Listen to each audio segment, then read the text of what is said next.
Programa Universitario de Estudios sobre Asia y África, UNAM, conectando Asia y África con América Latina. Muy buenos días a todas y todos. Muchísimas gracias por la invitación al PUE, al Departamento de Literatura, doctora Alicia, Vania, en fin, muchísimas gracias a todas y todos. Y pues bueno, sí, hoy yo les voy a platicar acerca de la trascendencia de Green Movement en Kenia como legado de Wangari Maathai, la mujer árbol. Wangari Maathai pasó a ser conocida como la mujer árbol porque en el 2004 se convirtió en la primera africana en obtener el Premio Nobel de la Paz. El discurso académico y la opinión pública internacional resaltaban su excepcionalidad y la defendían como una mujer que venía luchando por la emancipación de las mujeres, la no violencia, la sustentabilidad ecológica y la democracia.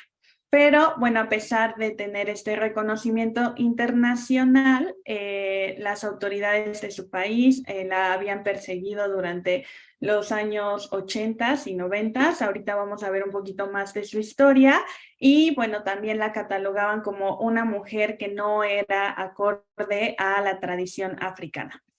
Entonces, un poquito de contexto, vamos a hablar de Kenia en el periodo postindependiente y lo que va a pasar aquí es que va a haber un régimen llamado neopatrimonialismo que va a tener estas cuatro características, ¿no? La capitalización de bienes y poderes patrimoniales, la capitalización de parientes y dependientes, la capitalización de prestigio e influencia, y la sucesión y legitimación genealógica en un solo partido. En la foto de aquí incluso podemos ver a Wangari Maathai con quien tuvo más conflicto, que fue el presidente Daniel Arap Moi, que podemos encontrar videos en la web acerca de cómo abiertamente Daniel Arap Moi va a decir que Wangari Maathai es un peligro, ¿no? Para las mujeres, ¿no? Que por favor pide a las mujeres kenianas que eduquen a Wangari Maathai, ¿no? ¿Por qué? Porque el papel de la mujer dentro de estos regímenes pues va a estar en el dominio privado, ¿no? Que lo vamos a entender como el ámbito doméstico. Ya sabemos, lo que va a tener es un ámbito de reproducción en el sentido biológico y social. Esto va a ser un reino sobre todo apolítico, y pues obviamente las funciones van a ser la crianza de los niños, etcétera, ¿no? Para los hombres, pues obviamente ellos van a estar en el dominio público y van a ver este espacio doméstico o el hogar como un espacio donde regresan para reponer sus energías y prepararse para el trabajo del día siguiente. Entonces, bueno, en este contexto la pregunta es si había mujeres en política y pues evidentemente la mujer que ocupaba los espacios políticos llegaban ahí porque eran esposas de, este caso, por ejemplo, Jomo Kenyatta, quien era Margaret Kenyatta, o de Jane Kiano, que era la esposa del exministro del gabinete, ¿no? Y van a estar ocupando cargos en las organizaciones o las oficinas de mujeres, como la organización Maendeleo Wanawake, que esas son sus siglas en Swahili, que pues básicamente es la organización de las mujeres. Entonces, bueno, ¿de qué se encargaba Maendeleo Wanawake? Pues se les capacitaba a las mujeres para ser amas de casas, cuidar a los niños, mientras que a los hombres se les enseñaba el desarrollo comunitario, la biblioteca del Club de Nutrición de Administración del Hogar, la artesanía, primeros auxilios y la ciudadanía en general. ¿Por qué estoy hablando de estos espacios?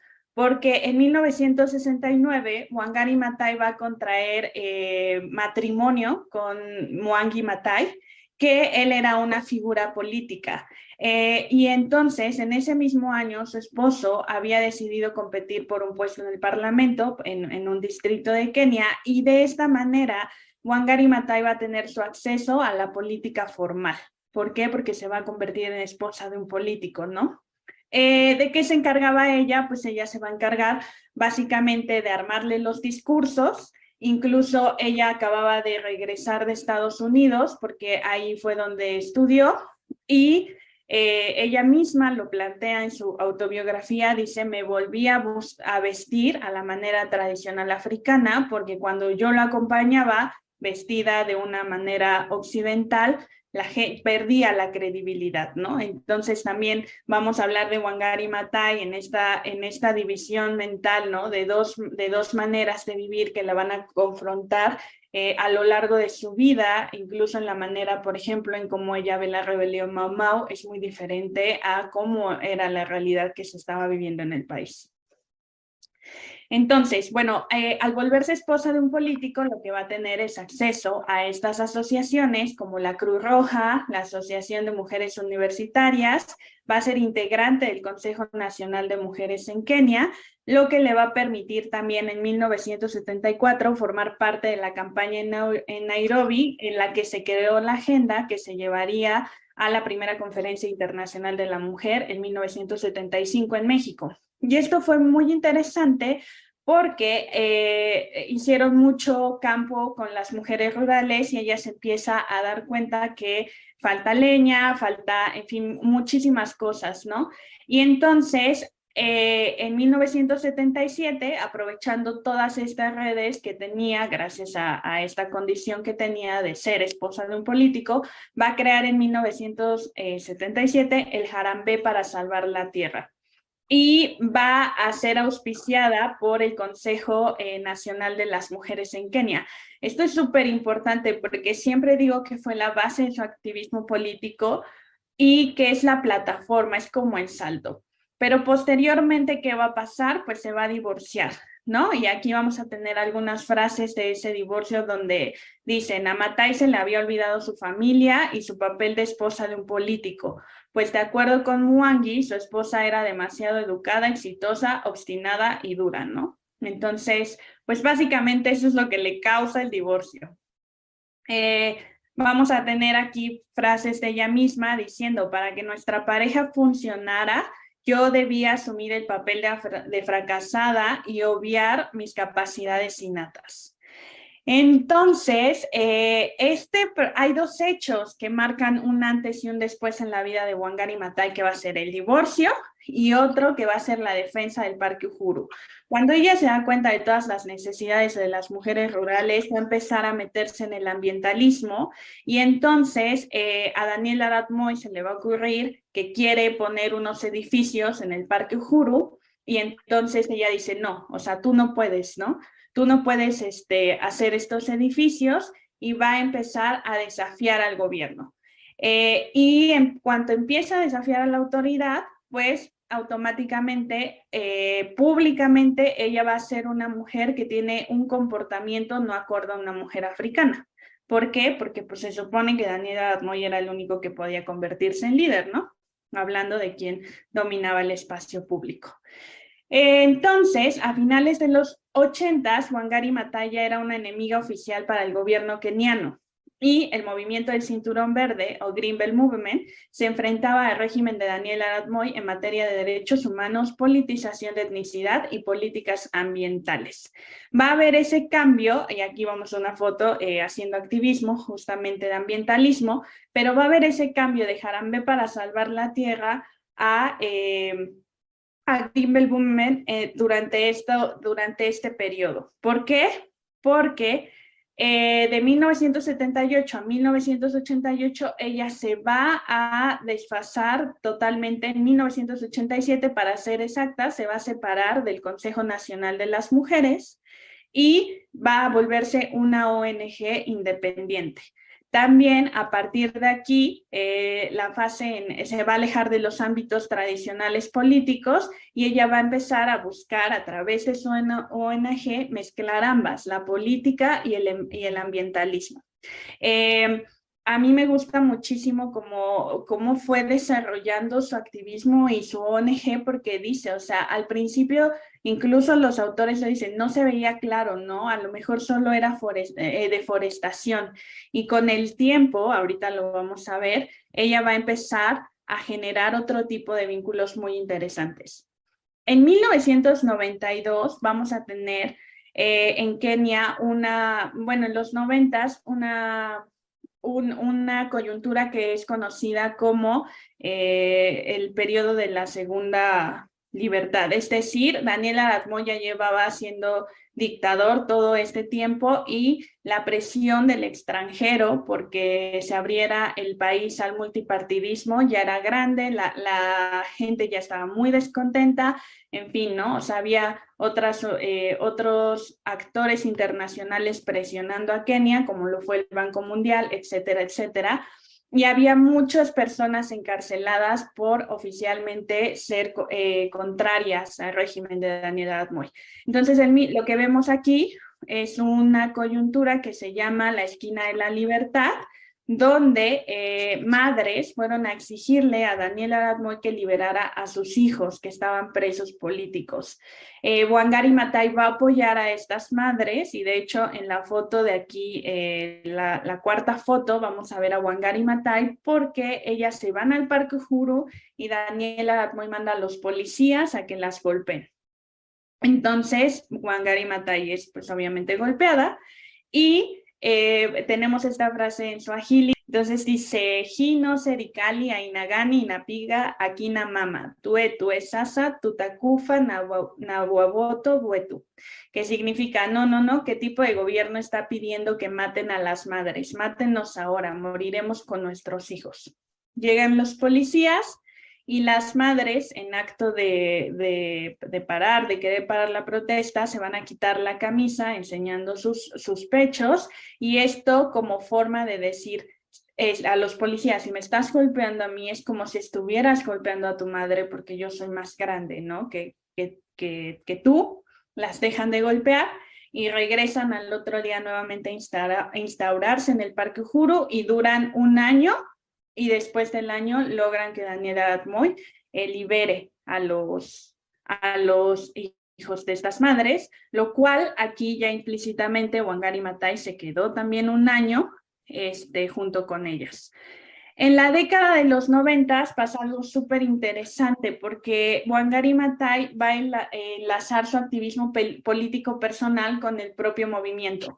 Como se dio este fenómeno en el país de que necesitaban regresar al multipartidismo, lo que va a hacer a través de Green Belt Movement es formar un grupo que se llama Middle Ground Group, que su finalidad era unir a la oposición. Y también a través de la organización va a hacer seminarios por elecciones libres y justas, ¿no? Entonces, aunque no aspiraba a llegar a toda la ciudadanía, a todos los votantes, bien, sí tuvo un alcance muy grande con la mayor cantidad de miembros y grupos afiliados a la organización. Desafortunadamente en esta primera vuelta, debido a que no hubo la suficiente unidad para la oposición, vuelve a ganar Daniel Arad Moi, pero en las elecciones de 1997, Maathai va a fundar el Partido Verde Mazingira, que pues en Swahili significa medio ambiente. Entonces, el enfoque era totalmente ecologista, obviamente nuevamente desde su organización, y bueno, va a pedir que este partido se una a la Federación de Partidos Verdes de África y a los Verdes Globales en una red internacional que actuaba en 75 países. Posteriormente, en el 2002, finalmente en el 97 no vuelve a ganar y no es hasta el 2002 que siendo postulante a candidata y bajo la Coalición Nacional Arcoíris, va a lograr obtener un escaño en el Parlamento. Y hay autoras que afirman que Maathai puede ser considerada como una pionera del ingreso de las kenianas a puestos de representación política, porque aparte en el 2003 la van a nombrar viceministra de Medio Ambiente y Recursos Naturales. El legado de Wangari Maathai, entonces, ¿qué pasa con ellos? Para ir ya terminando, es que el Green Belt Movement va a tener la capacidad de hacer cambios en el gobierno porque va a reunir a la sociedad civil y son ellos los que van a tener la capacidad de influir en el cambio político derivado de las acciones de oposición directa. También algo muy importante, que por eso es un gran legado el que deja ella, es la inclusión de las personas. Por eso va a tener un impacto sustancial a nivel local y global, pues Mathai creía que las personas eran un gran recurso y va a reclutar a personas de la sociedad civil, líderes de iglesias, diplomáticos, embajadas extranjeras, etcétera, que muchas veces los actores internacionales fueron los que la salvaron. Algo muy importante es que también las mujeres que participaban podían hablar, interactuar y organizarse en sus propios idiomas, y que hubo la replicación de este movimiento en otros países africanos como Tanzania y fuera del continente de Estados Unidos, Reino Unido y Noruega. Finalmente, porque es conocida como la mujer árbol, y quiero leer lo que ella misma dice sobre los árboles, y dice: los árboles han sido parte fundamental de mi vida y me han enseñado multitud de cosas. Los árboles son símbolos vivos de paz y esperanza. Un árbol hunde sus raíces en la tierra, pero se alza hasta el cielo, demostrándonos así que debemos mantener los pies en el suelo. Pues por alto que nos propongamos llegar, la fuerza siempre procederá de nuestras raíces.